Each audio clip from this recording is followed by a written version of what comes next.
आगे बढ़ते हैं अगले सेगमेंट की तरफ और आज हम जो बात करने जा रहे हैं कि लोगों को बहुत सारे नोज़ रिलेटेड इशू होते हैं। नाक की हड्डी बढ़ने का मसला होता है जो कि उनके लिए बहुत ज़्यादा परेशानी का बाइस बनता है। रात को सोने में प्रॉब्लम होती है, डिफरेंट एलर्जीज उसकी वजह से होती हैं।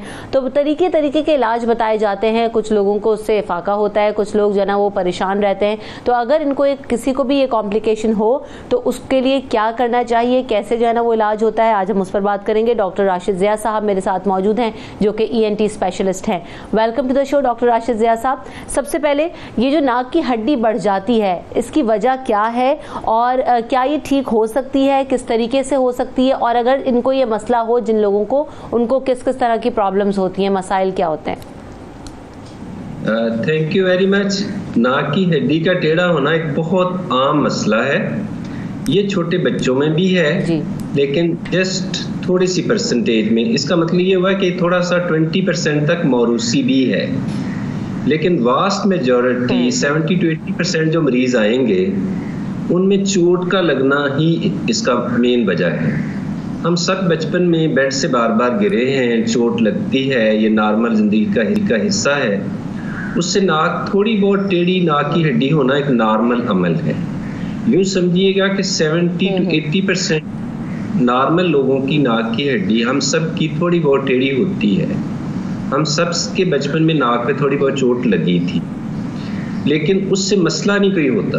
अगर प्रॉब्लम ज़्यादा हो, 80% जिनकी नाक की हड्डी टेढ़ी होगी उनको कोई ख़ास मसला नहीं होगा। इसका मतलब कि उनको सर्जरी करवाने की हरगिज़ ज़रूरत नहीं है। उसका इलाज बहुत सिंपल से, इनके आम मसाइल जो आपके सामने नज़र आएंगे, नाक की हड्डी टेढ़ी होने से नाक का बंद होना, इन्फेक्शन का बार बार होना, रेशा या केरा रहना, सर दर्द होना, नाक से ब्लीडिंग होना, ये आम मसाइल हैं जी। अगर ऐसा है और वो सिंपल अद्वियात, एंटीबायोटिक, एलर्जी की टैबलेट से ठीक नहीं हो रहा तो फिर सर्जरी की तरफ सोचा जाता है।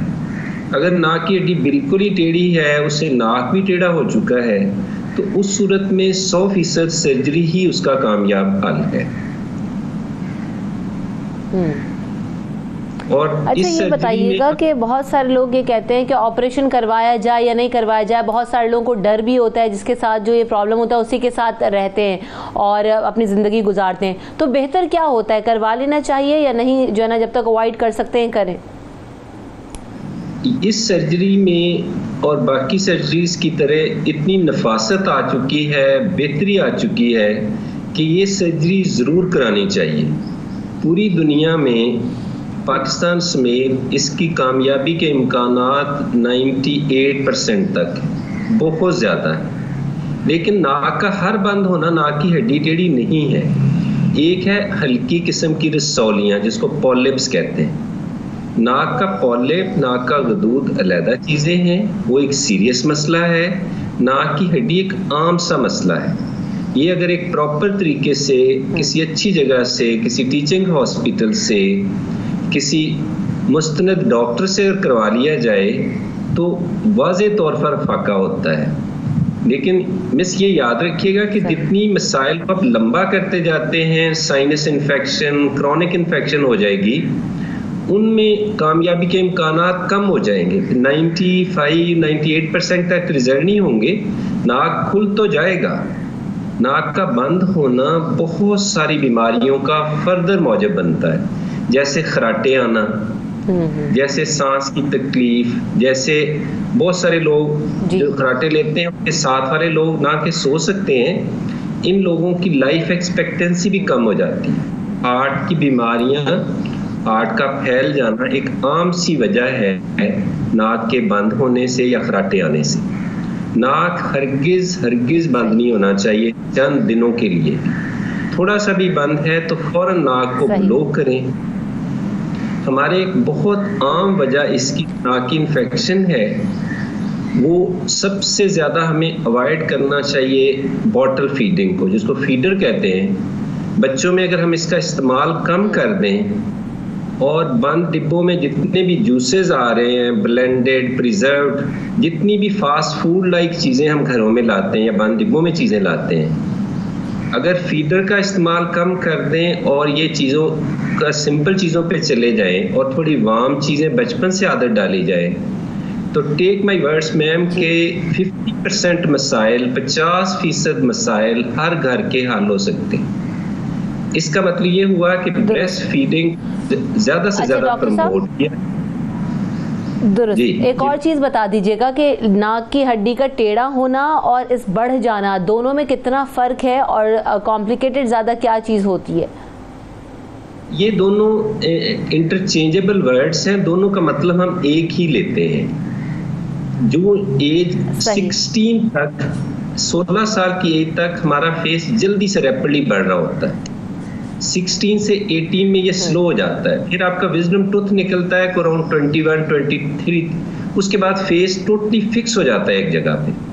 अब नाक की हड्डी बचपन में बिल्कुल ही नाक बंद है, नाक टेढ़ा है और बच्चे को उसके एज में छेड़ते हैं, तो ये तो उसी टाइम पे करेक्ट होना चाहिए। अगर बच्चा मुंह से सांस ले रहा है तो उसका वेट 16 ईयर्स तक नहीं किया जाएगा। अगर नाक खुला है, काम थोड़ा चल रहा है, तो फिर हम 16 साल तक सर्जरी नहीं करते। वहां तक हम लेते हैं कि हड्डी रॉन्गली बढ़ रही है, गलत डायरेक्शन में बढ़ रही है, लेकिन उसके बाद जो कुछ भी है वो नाक का टेढ़ा है। इस सब को हम DNS का वर्ड यूज करते हैं, डेविएटेड नोज सेप्टम, कि नाक की हड्डी नाक बाहर से ठीक है लेकिन अंदर से नाक की कोई भी चीज जिसमें नाक खड़ा है, सेंटर वाली हड्डी, वो टेढ़ी हो चुकी हुई है। अगर ये एग्जामिनेशन पे ज्यादा टेढ़ी है और कुछ मसाइल क्रिएट कर रही है और अद्वियात से उसका देर पा हल भी नहीं हो रहा, तो फिर बेहतरीन हल इसका सर्जरी है।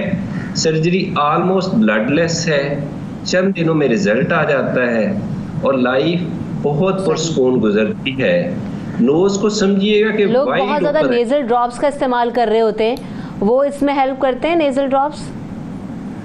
शॉर्ट टाइम के लिए नेजल ड्रॉप्स आर ब्लेसिंग, जिसको डीकंजेस्टेंट्स कहते हैं, नोज ओपनर्स कहते हैं, सिंपल ज़ाइनोसिन, ऑक्सीक्रोम, ये बहुत अच्छी बात है। आपका नाक 1 घंटे के लिए भी बंद नहीं होना चाहिए।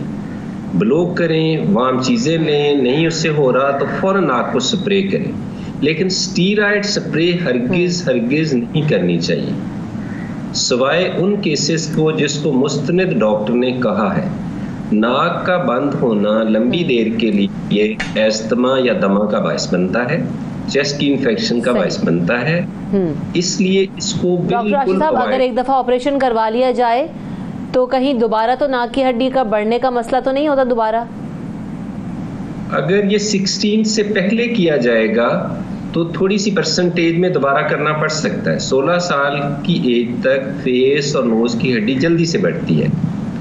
अगर बंद है, ज्यादा बंद है, अद्वियात से काम नहीं चल रहा, तो यंग एज में जितनी भी कम एज है उसमें सर्जरी की जा सकती है, लेकिन अगर काम चल रहा है तो यंग एजेस में सर्जरी की जा सकती है। बहुत शुक्रिया डॉक्टर राशिद ज़िया साहब, आपसे बड़ी सैर हासिल हो गई। मुझे ब्रेक की तरफ बढ़ना है, आपके टाइम का बहुत शुक्रिया। ब्रेक ले लेते हैं, ब्रेक के बाद हाजिर होंगे अगले सेगमेंट में, हमारे साथ रहिए। सुबह सवेरे पाकिस्तान।